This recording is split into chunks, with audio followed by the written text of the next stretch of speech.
we're now joined by the winner of today's Desert Diamond Casino 100, and that is Connor Zilisch. Connor, why don't you start us off talking about your race and the big win here in the finale of the ARCA West Menard Series?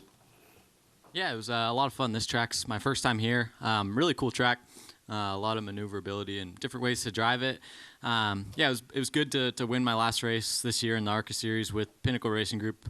I think that's our 7th win in 12 races together. So a really good season for us, and just really glad to end it on a good note. These guys have worked really hard to bring a good car to a flat track, because that's kind of where we struggled in the past at Milwaukee and other tracks. So just proud of the entire team, and glad we can get this one.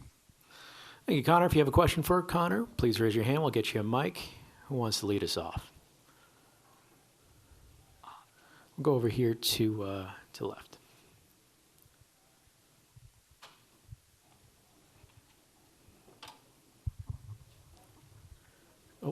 We'll start with Chris Knight, and then we'll move over here in the corner. Chris Knight, catchfence.com. Connor, busy weekend for you here at Phoenix. I know the ARCA cars and trucks are extremely different, but how important was it for you to run this race in preparation for the truck and Xfinity races? I'm only running the Xfinity race, but no, you're good. You're good. It was really important. If I had been here before, it would probably be a little bit different. But a track I've never been to, this weekend's a little different because Xfinity has a long practice. But any laps I can get before I go out for Xfinity practice to kind of learn on the fly is helpful. I was able to, once I got out to a decent gap there, I was able to kind of change what I was doing and try and learn as much as I could to just experiment, because it's a lot easier to experiment when you're leading a race than when it is when you're battling in an Xfinity race. So it was good to get out there and feel that out while I could, and just kind of take notes before I go out for Xfinity practice later today.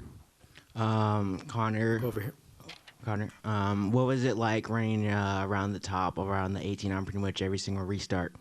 Yeah, it was. I am putting a lot into his hands, but 18 and I have had our battles, throughout the year, and we've had our ins and our outs and ebbs and flows, but we've come to a point where we respect each other, and I'm glad that we were able to reach that point, because at the beginning of the year I probably wouldn't have given him the inside just because I don't know how much I could have trusted him, but I was able to trust him and have faith that he wouldn't just pile drive me into one. But it was good. I mean, I felt way more comfortable out there just because I felt like I could control him a little bit, but at the same time, if you're on the inside, you have the ability to use them up on the outside of you. So glad that I was able to not eat my own words and fail on the bottom or on the top, but just able to roll around the outside of him and use the progressive banking to my advantage.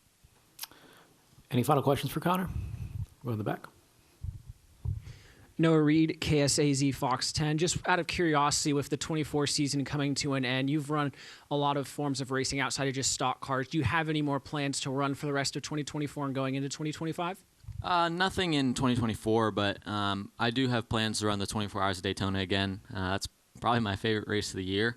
So I'm going to try and do that one for as long as I can, and I do have plans to run that next year, which will be announced soon, but that race is so much fun, and looking forward to that one already. It's my next race. I don't have anything until January, so no Snowball Derby or Chili Bowl or anything like that. I actually did try to run the Chili Bowl, and I had a sponsor paying for it all, and I was going to run it, but then the Roar is on the same weekend of the Chili Bowl, so I couldn't do it. So that was frustrating, but I'm going to get to do that one eventually for sure.